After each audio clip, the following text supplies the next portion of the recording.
ఆ సుప్రీంకోర్టు తీర్పుని ఆకళింపు చేసుకున్న తర్వాత నాకు ఒకటి అర్థమైందండి. ఈ సమస్య ఇప్పటికి సమస్య పోయింది సరే, కానీ ఇది much bigger than you think అండి. బర్త్ రైట్ సిటిజన్షిప్కి సంబంధించి 2 మాటలు ఎన్ ఆనెస్ట్ కాన్వర్జేషన్ అండి. 2021లో నన్ను ఎవరన్నా అడిగితే ట్రంప్ మళ్ళీ అధికారంలోకి వస్తాడా అని అంటే ససేమిరా రాడు అని చెప్పుండేవాడిని. చాలాసార్లు చెప్పాను. 2024 జూలై నుంచి ఇతను వచ్చే అవకాశాలు చాలా మెండుగా ఉన్నాయి అని చెప్పి భావిస్తున్నానండి. అంటే అంతకుముందు లేదని కాదు. 2023 నవంబర్, డిసెంబర్ మాసాల ఆ టైంలో నేను ప్రాజెక్ట్ 2025 అనే ఒక 900 పేజీల రిపోర్ట్ గురించి చదివాను నేను. ఆ రిపోర్ట్‌లో ట్రంప్ అధికారంలోకి వస్తే, అంటే టెక్నికల్‌గా చెప్పాలంటే నెక్స్ట్ రిపబ్లికన్ అధికారంలోకి వస్తే ఏమేమి సాధించాలి అని వాళ్ళు అనుకుంటున్నారో చెప్పారు అందులో.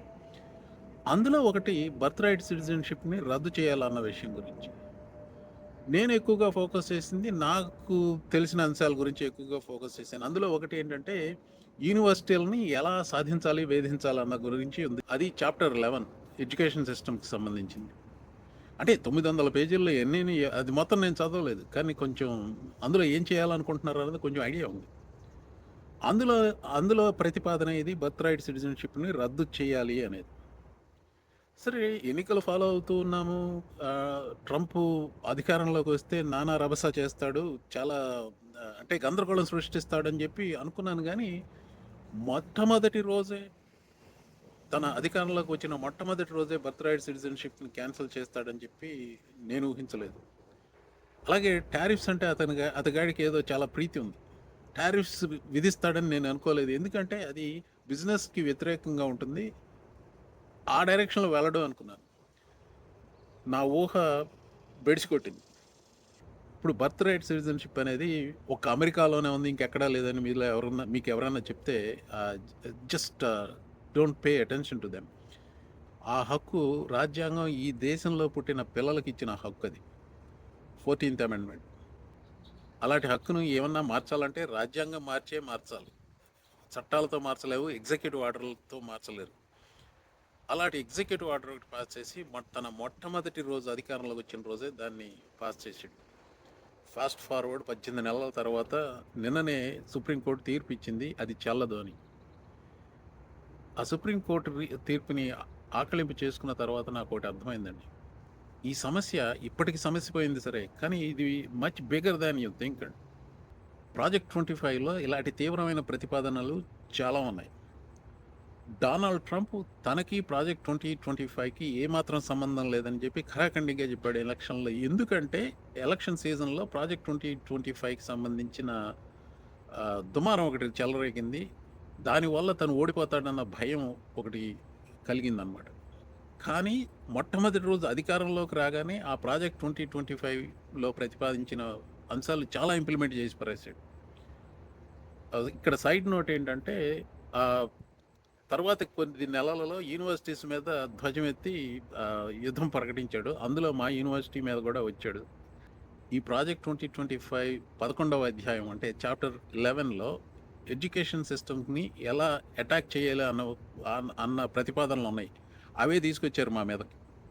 దానికి సంబంధించి నేను కూడా కొంచెం పోరాటం జరపాల్సి వచ్చింది. అంటే ఒక సామాన్య ప్రొఫెసర్గా నేను చేసింది ఏం లేదు, కానీ ఒక సెనేటర్గా, అంటే ఫ్యాకల్టీ సెనేటర్గా నేను చేయగలిగింది ఏదో చేశాను. అదృష్టవశాత్తు ఇప్పటి వరకు మేము అతని మీద నెగ్గగలిగాం. Okay, coming back to birth right citizenship అండి. ఇప్పుడు అమెరికాకు వచ్చిన తెలుగు వాళ్ళు చాలామంది ఉన్నారు. F1, H1, H1B, H4 ఇలాంటి ఏ వీసాలో వచ్చినా కానీ, టూరిస్ట్ వీసాలో వచ్చినా కానీ, మీరు ఇక్కడ గ్రీన్ కార్డ్ హోల్డర్ కావచ్చు, సిటిజన్ కావచ్చు, ఈ బర్త్ రైట్ సిటిజన్షిప్ అనేది థింక్ అబౌట్ ఇట్. ఇక్కడ మీకు పిల్లలు పుడితే అది రాజ్యాంగం మీకు ఇచ్చిన హక్కు. రాజ్యాంగం ఇచ్చిన హక్కు, చట్టాలు కాదు, కాంగ్రెస్ పాస్ చేసిన లెజిస్లేషన్ కాదు. ఆ హక్కుని ఏ రాజ్యాంగ సవరణ అవసరం లేకుండా, ఏ చట్టాల పని లేకుండా తన ఇష్టారాజ్యంగా అధికారంలోకి వచ్చిన మొట్టమొదటి రోజునే దాన్ని రద్దు చేస్తున్నాను అన్నాడు. అది 6-3 డెసిషన్ హెడ్లైన్ మాత్రమే. తో ప్రెసిడెంట్కి ఆ హక్కు లేదు, అతని ఎగ్జిక్యూటివ్ ఆర్డర్ అన్కాన్స్టిట్యూషనల్ అని చెప్పారు. కానీ ట్రబుల్ చాలా ఉందండి ఇక్కడ. ఆ ట్రబుల్ ఏంటంటే ఒక్కళ్ళు కాదు, ఇద్దరు కాదు, ముగ్గురు, యాక్చువల్గా నలుగురు. Justice Thomas, justice Alito, justice Gorsuch and justice Kavanaugh. ఇది రాజ్యాంగానికి సంబంధం లేదు అన్నారు. That is more of a trouble. ఈ కేవనా పార్షియల్ డిసెంట్లో ఒక మెలికి పెట్టాడండి. ఏంటంటే, అరే ఇది కాన్స్టిట్యూషనల్ వయలేషన్ కాదు, ఎగ్జిక్యూటివ్ ఆర్డర్ 20, ఇది ఒక కాంగ్రెస్ పాస్ ఇచ్చిన ఒక లాకి వ్యతిరేకం, అందుకని దాన్ని రద్దు చేస్తున్నాను, కాన్స్టిట్యూషనల్గా ఫైన్, కాంగ్రెస్ కెన్ పాస్ ఎ లా అన్నాడు.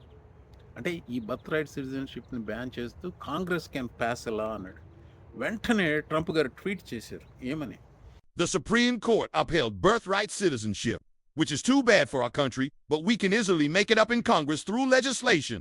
With the support of the president that has now been determined during this process, no long and unwieldy constitutional amendment is necessary. Congress should start today to work on ending expensive and unfair to our country birthright citizenship. They will have my complete and total support. President Donald J. Trump. కాంగ్రెస్కి ఆదేశాలు ఇచ్చాడు, pass చేయండి ఈ లా, అంటే తన executive order ఏదైతే ఉందో దానికి సంబంధించి లా పాస్ చేయమన్నాడు. కొంతమంది సెనేటర్లు వెంటనే yes boss we are on it అని చెప్పి మొదలుపెట్టారు. అందులో ఆర్కన్సాస్ సెనేటర్ టామ్ కాటన్ ఒకడు, ఇంకోటి ఎవరు మిసిసిపి సెనేటరు, మిజోరీ సెనేటర్ ఒకడు, వీళ్ళిద్దరూ వెంటనే బిల్ ఒకటి ఇంట్రడ్యూస్ చేశారు. So the danger is not over. ఒకటి గమనించండి, జస్టిస్ కావనా ఒక మైనారిటీ ఒపీనియన్ అందులో ఇంట్రడ్యూస్ చేశాడు. వీళ్ళకి ఒక దారి చూపించాడు. ఆ దారిని వెతుక్కుంటూ మళ్ళీ ఇంకో సంవత్సరం తర్వాత వీళ్ళు వచ్చినా వస్తారు. So don't think that this is over. This is still ongoing. The threat is still there. ఇక జస్టిస్ థామస్ గారు ఉన్నారు. ఈయన గారి డిసెంటింగ్ ఒపీనియన్ గురించి నేను చదువుతున్నాను. ఈయన చెప్పిన డిసెంటింగ్ ఒపీనియన్లో he said the same thing about Dred Scott decision, freed slaves కోసమే చేశారు, మిగతా వాళ్ళ కోసం చేయలేదు, బ్లా బ్లా బ్లా బ్లా అని రాశాడు. ఇంకోటి, ఆయన సెనేటర్ టెడ్ క్రూజ్ ఏదో క్యాంపెయిన్లో ఏదో ఒక అన్న మాటని ఆధారంగా చేసుకొని అది ప్రూఫ్ ఆఫ్ లీగల్ సౌండ్నెస్ ఏదో రాశాడు. ఎంత చెత్త దరిద్రంగా ఉన్నాయంటే, ఇప్పుడు సరా గంజాలస్ ఒపీనియన్ ఆవిడ బ్లాగ్లోనో ఎక్కడో పెట్టుకుంటే ఆవిడని కోట్ చేసి సుప్రీంకోర్టు జస్టిస్ పెడితే ఎలా ఉంటుందో ఆలోచించండి. అంటే అది కొంచెం వావ్, ఇద్దరు awful people, Ted Cruz and Sara Gonzales. To make it a point, I'm saying, if Thomas quoted a statement Sara Gonzales made to defend Trump order, ఎలా ఉంటుందో ఆలోచించండి. That is exactly what Thomas did. ఈ video ద్వారా నేను మీతో పంచుకుంటున్నది ఆవేదన కాదు, ఆలోచన. వ్యక్తిగతంగా ఇది నన్ను ఏ రకంగానే ఎఫెక్ట్ చేయదు, at least for now. Happy July 4th everyone.